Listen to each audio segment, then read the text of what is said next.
Hello and welcome to अरियंत। ये diagram of course anatomy of flowering plant chapter 6 class 11th NCERT book से है।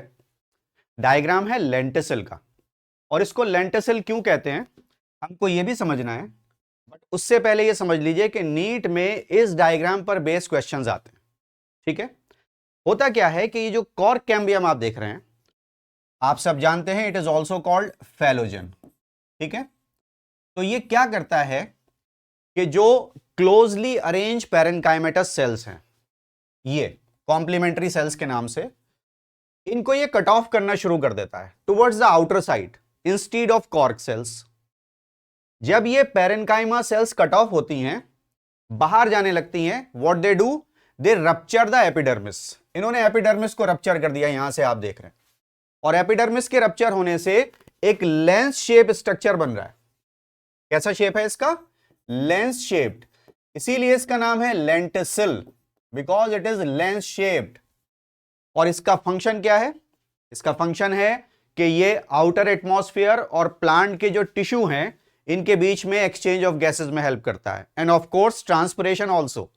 देखिए, transpiration हम जानते हैं, it is the loss of water in the form of vapour from aerial parts of the plant. तो aerial plant में leaves of course आती हैं, लीव से स्टोमेटा के थ्रू ट्रांसपिरेशन होता है, जिसका मैग्नीट्यूड सबसे हाई है, दैट इज 50 to 90%।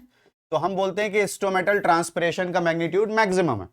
बट जो रिमेनिंग 1 to 10% है, वो कहां से हो रहा है? तो उसमें एक पार्ट लेंटिसिल का भी आता है, और वो हम बोलते हैं लेंटिकुलर ट्रांसपिरेशन। तो गैसियस एक्सचेंज के साथ साथ लेंटिकुलर ट्रांसपिरेशन भी लेंटिसिल्स के थ्रू होता है। Remember now the most important thing कि लेंटिसिल्स कहां पर अकर करती हैं, कहां पाई जाती हैं। रिमेंबर, जिन प्लांट्स की स्टेम ब्राउन हो जाती है, मींस जिसमें वुड डेवलप हो जाती है, तो हम उनको बोलते हैं वुडी ट्रीज। तो वुडी ट्रीज में लेंटिसिल्स पाई जाती हैं। Remember this question also. Then the most important thing, इनका शेप कैसा है और ये किस काम में आ रही हैं? तो आप बताएंगे कि ये एक्सचेंज ऑफ गैसेस में आ रहे हैं, of course in between the plant tissue and the outer atmosphere. तो इस वीडियो की हेल्प से इस डायग्राम को अच्छे से समझिए, एंड थैंक यू।